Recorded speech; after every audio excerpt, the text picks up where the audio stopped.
C'est le premier meeting hippique en Indre-et-Loire, mais les courses de ces trotteurs auront lieu à huis clos, sans public ni possibilité de parier. À l'entrée, les conditions de sécurité sont strictes, avec inscription de l'heure d'arrivée sur un registre et une prise de température. Il fallait absolument redonner de l'espoir au monde des courses. Nous, on a des entreprises, moi j'ai 4 salariés, il faut qu'on arrive à faire tourner la boutique. Si je ne vais pas aux courses, moi, au niveau de mon entraînement, c'est 70% de mes revenus, au niveau de mon élevage, c'est 100%, donc vous faites le calcul. Ce retour des chevaux sur l'hippodrome municipal ne réjouit pas tout le monde. Le maire de Chambray-les-Tours s'y oppose vivement. Il ne comprend pas cette autorisation de l'État, alors que les autres manifestations sportives sont interdites.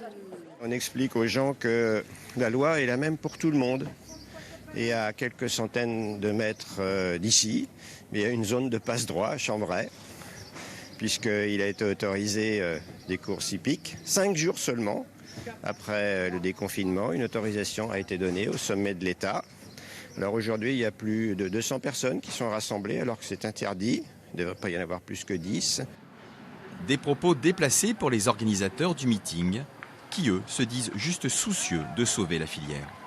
Je suis un peu stupéfaite que ça le dérange que la filière économique puisse être sauvée.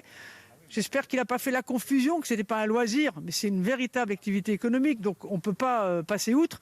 Je ne sais pas, le magasin Truffaut, par exemple, il est ouvert au public ce matin, il y a énormément de monde devant, ça ne lui pose pas de problème. Donc je pense qu'aujourd'hui, ça ne doit pas lui poser de problème et qu'il devrait plutôt s'en réjouir. Un meeting de trotteurs à huis clos, sans aucun public.